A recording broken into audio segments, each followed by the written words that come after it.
Howdy, howdy, everybody. Welcome back to my channel, Passion Theory, where I share with you some of my passions, this one being video gaming, and it's been a while, and, yeah, I am now caught up with most of everything that I've got to do so I can start recording again. And, back to Cemetery Mary. This game is long, and I still haven't figured out anything of what's going on.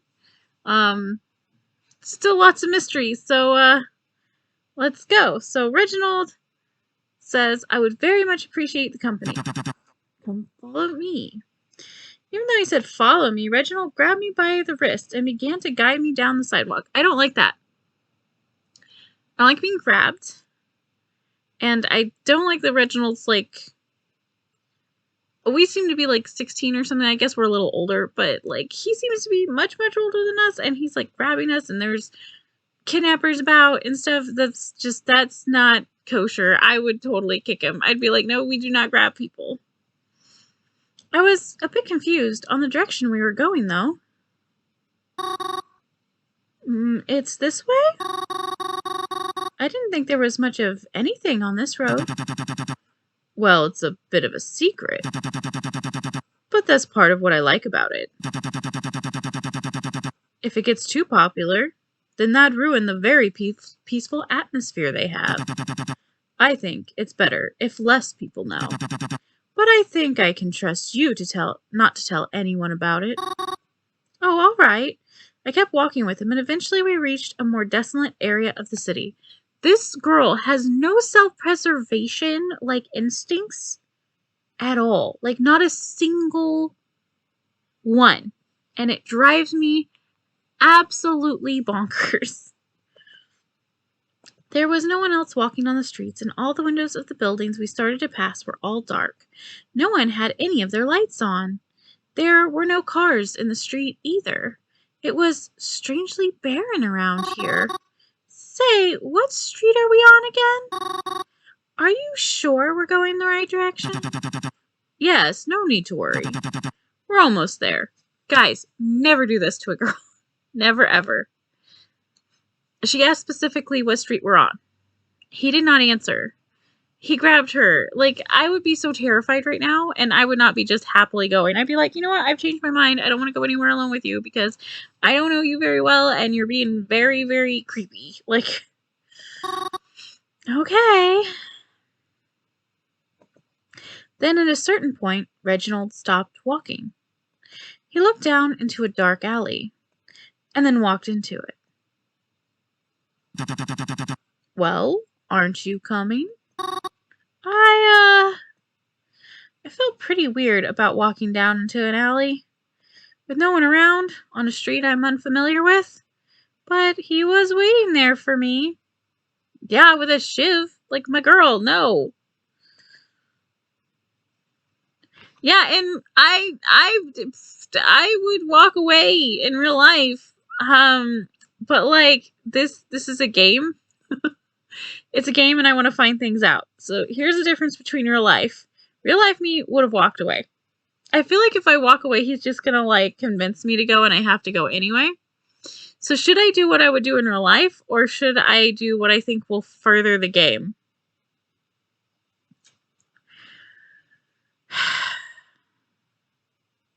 Let's save and then we'll hit walk away.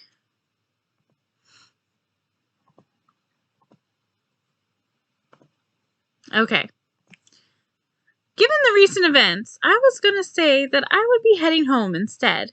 Reginald popped out from the alley once again and said, what are you waiting for? This is creepy AF, dude. It's this way. Yeah, so we have to go anyway. He grabbed me by the wrist again. I don't like that. And pulled me inside. Unless I know you, don't touch me. Like, I don't know you like that. I have some friends, like close friends, and like my partner can grab my wrist without asking me because I'm comfortable with them. And I have friends that I'm close with. But like, there's family members that if they grab me by the wrist, I will freak out. From like, you know, past trauma and stuff. Like, if I don't know you and you grab me, oh, that's a good way. That's a good way to get punched. I'm very lucky that when I worked retail, no customers ever grabbed me. I did have a coworker like touch my face one time. This old lady like touched my face because I have dry skin up here on my forehead area. That's kind of like dandruff that like continues down to my forehead. And I've been treating it and trying various different things. But so I had apparently some flaky skin there, and she didn't say anything, just reached out and touched my forehead, and she almost got punched in the face. Like, do not touch me. Instead, I realized that, she's lucky that I have been able over time to check my flight or fight response, because when I was a teenager, I would have decked her. But I've been going through therapy and things like that, so I know how to calmly. I was very upset and angry, but I just told her, do not touch me. And she got all offended. And I'm just like, there is no reason to touch me. Like, none whatsoever. And there was no reason to comment about my flaky forehead anyway, because it's none of your business. Like, it's embarrassing enough as it is when I'm like going through a really bad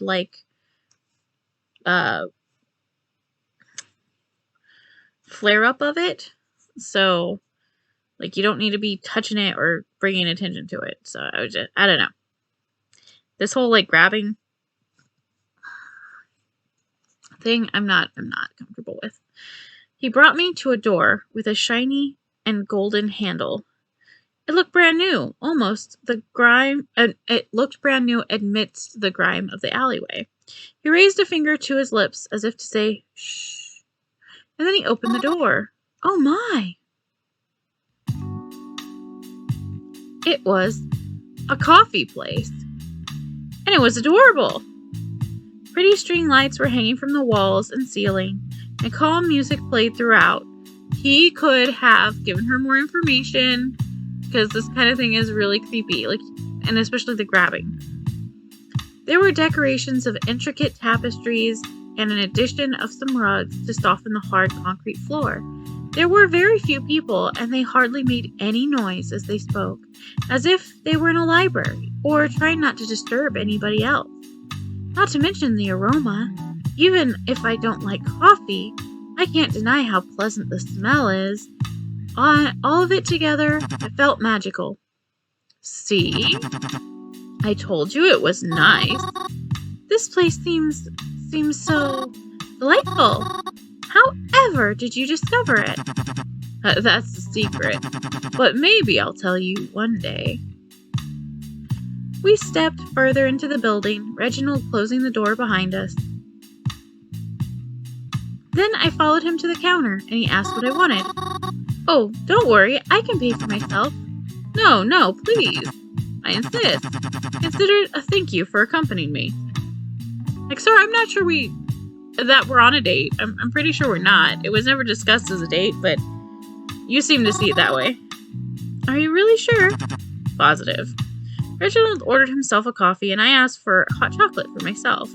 I felt a little silly ordering it, but the barista didn't seem to care at all. Yeah, no, the barista doesn't care what you order. You're buying a drink.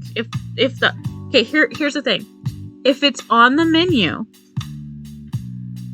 they don't care if you order it. Going off menu is a bit more iffy. Even when I asked for marshmallows, well, if they have the marshmallows available as like a thing you can add on. After we got our drinks, Reginald and I plopped down on an empty couch in the building. Ooh, after this, I'm going to have some hot cocoa with some marshmallow fluff. Because I don't like marshmallows in my hot cocoa, but I like marshmallow fluff. Because this made me want hot cocoa. But I'm just saying, marshmallow fluff is superior to marshmallows and hot cocoa. You got a styrofoam cup? Paper, actually. And no worries, it's recyclable. I think the mugs they offer here are cute and better for the environment. But well, how do I put it? I'm just particular about using the same things as other people, that's all. I I believe they even allow you to bring your own mug, but... Okay, so he's a bit of a hypochondriac. He doesn't trust that they're cleaning the mugs properly. I am too a little bit, but not to that extent. I assume places are cleaning their dishes, but if I see their dishes are dirty, then if I look at them, then I will ask for it in something else instead. But I haven't really come across very many restaurants that had icky dishes. That's a little silly, isn't it? To bring a mug from home. Because I would still need to wash it afterward. And I'd look absolutely absurd carrying a mug down the sidewalk. So put it in a bag?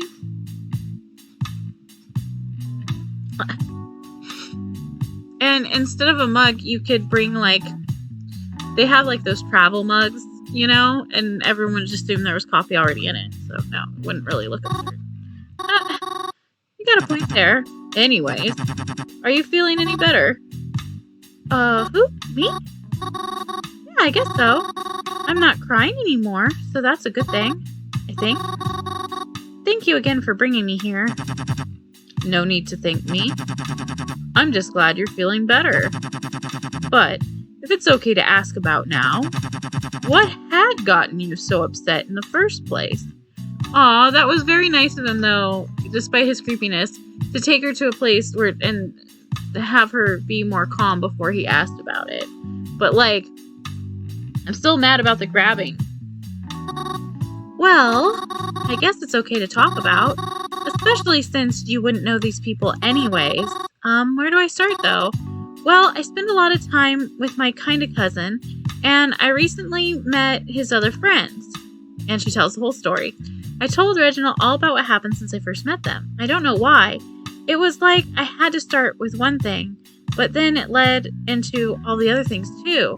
I told him about how intimidating they were when I met them, and about how they disrespected the cemetery, and about the incident that happened with them just today. Already I was trying to block it from my memory, and Reginald listened, nodding along as I talked. It felt nice to have someone listen to me. And then I ran into you on the sidewalk. Now we're here, I guess. Sorry for going on like that. He asked a question, and he was listening, so he must be interested. I just wasn't sure where to begin or end. Why are you apologizing? Yeah, exactly. He asked. I'm actually very happy you told me. It's not good to always let things weigh on you. You know, Mary, I must admit, I am not at all a violent person. but oh, how I wish I could teach those dolts a lesson right now. Not a violent person, but those kids, they deserve a butt whoop. Honestly, yeah, I'm with him on this. Mary's adorable, and they're all jerks. Where do they get off thinking that kind of behavior is alright? No, it's okay. It's not okay. I won't hang around them anymore. But at least I tried, right? That's all you can do in this life. Try. But yes, don't worry about people like that. They clearly can't appreciate a good thing even when it's right in front of them. Thank you. That's very sweet of you. And it means a lot to me too. Just then I received a text message. I took out my phone. Croven had messaged me. Mary, where'd you go? You're not at the cemetery. At least I don't see you here. I don't want to see you right now. Actually, put my phone away without responding to him. Yeah. Reginald, are you busy? No, not really. It's one eye pops open. He's like, huh? What? I was planning to run a few errands, but it's nothing that needs my immediate attention. Why do you ask? Can I come along? Do you want to run errands with me? Yeah. I don't really feel like going home. At least not right now. Well, if you're certain, you're more than welcome to come along. I would more than appreciate the company. Thank you again. Alright, so we're kind of turning it into a little date. Like, besides the grabbing thing, Reginald's pretty cool, but he does seem a lot older. So, I don't know about the age gap here that's going on. I don't know what it is, because they haven't stated in this game at all. I spent the rest of the day helping Reginald with his errands. Not that you can't have, like, older friends, but, like, romantic stuff, it's usually not best to have a huge age gap, and that's just because people have had different life journeys and milestones, and it's too easy for the older person to take advantage of the younger person. The power dynamic is just not, it's just not there. It's not okay. I spent the rest of the day helping Reginald with his errands. It wasn't anything too big. We bought some stuff from the hardware store, things he needed for a bit of a DIY car repair, wrenches, screwdriver, antifreeze, oils, but nothing too big to carry. I also helped him pick up a few groceries. He was running low on milk and eggs, but he picked up some strawberries too, before they could go out of season. It wasn't anything too exciting, but it was nice to be able to do something simple with him.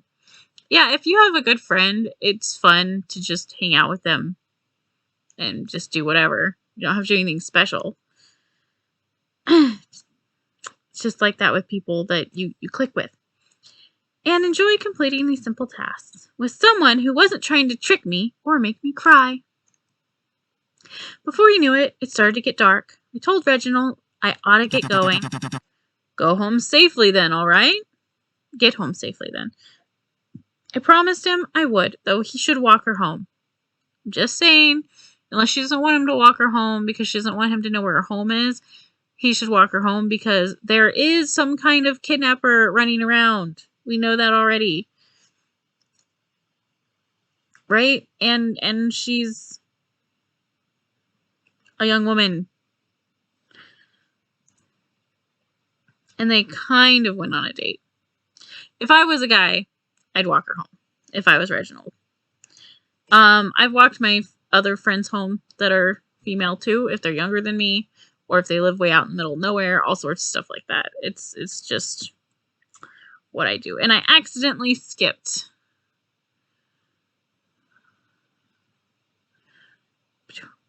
And then went to catch the next bus home.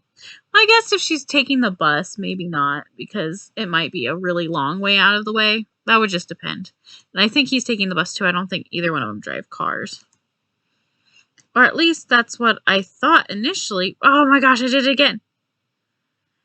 Well, at least my day wasn't completely bad.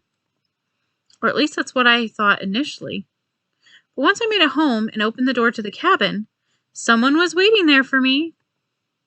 And he was not happy. Well, screw you, Croven. About freaking time you got home. She's an adult, right? Like, we have established she's an adult, I'm pretty sure. At some point. I seem to remember her being actually an adult, so he can't say anything. Where the hell were you? You didn't answer any of my freaking texts. Of course he didn't. I'm mad at you. You're mad at me? I'm the one who's supposed to be mad here. Do you have any freaking idea what could have happened to you? Can't be any worse than what you and your friends did to me.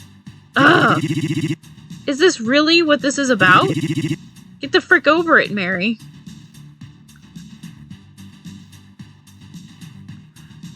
Yeah, none of you even apologized. Seriously? It's not like I can freaking control every little thing they do. You should know how they are by now. Then you should apologize still. Besides, what they do isn't my freaking fault, and I don't know why the frick you're getting so freaking mad at me. Because you let them do it. You never say anything. Maybe they'd stop if you didn't keep letting it happen. Hey, don't start turning this back on me. Maybe if you weren't such a sensitive crybaby, we wouldn't be having this problem. I wouldn't live with him anymore. Yeah, you're making fun of me again. There you go, making fun of me again. Don't you have anything better to do? Oh, give me a freaking break. You know, maybe that's why you're so mean to me lately. Huh? Come again? What's that supposed to mean? Hanging around such awful people. No wonder you've become such a bad person. Oh, really now? That's how you feel? No, I do mean it. I do mean it, and that's not an option. And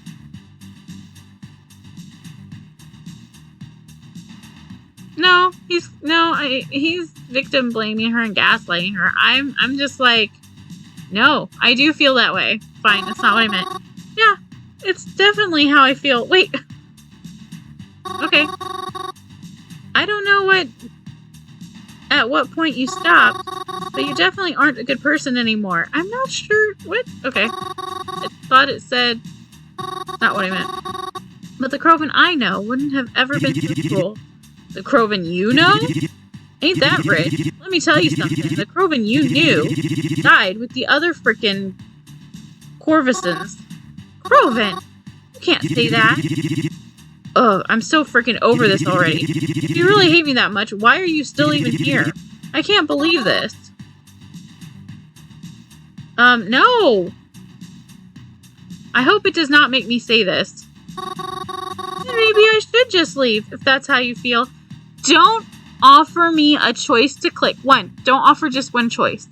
Number 2, if you're making a game, don't offer me a thing to click and then make it say the exact opposite. That's awful. But you should give me multiple options if you're going to give an option. And yes, I would be leaving. I don't think she's overreacting. Then maybe I should just leave. If that's how you feel. Maybe you should. Take all of your stupid freaking baggage with you. He should not kick her out in the middle of the night, though. Croven stormed off after that, and I went the other way and marched upstairs. I felt like crying all over again. But I think I'd used up all my tears for that day. Okay, she's not going to leave that night. I was going to text the number again, because, well, it's what I always do before I go to bed. When I opened my phone, I was surprised to see I had a few messages from someone else. It was Twyla. I hadn't really seen her since that night at the club. Hey, Mary. I know it's late, so I don't blame you if you're already in bed, but I figured I'd ask you anyways, since it's not overly time-sensitive. I'm going to be at the library tomorrow, looking for anything I can find that might help with our town's little problem. I figured you could come and help me research if you're up for it. Yeah, I can come help. I think that's a really great idea. I'll be sure to be there first thing tomorrow. Well, I don't know if I'll be there that early. We have to move. But I'll be sure to see you there. I had agreed to meet with Twyla. Maybe part of me did it in spite of Croven. But it would be a nice distraction, I think. A distraction from all the bad stuff that happened today. And I wouldn't have to think about it tomorrow. And that's where we're going to stop because it was another night and I'm so mad. Like, Croven had such a potential to be like a good friend and a good cousin and decided to be a jerk snoot instead. All right. Make sure to save room for your own passions, and I'll see you guys next time. Bye for now.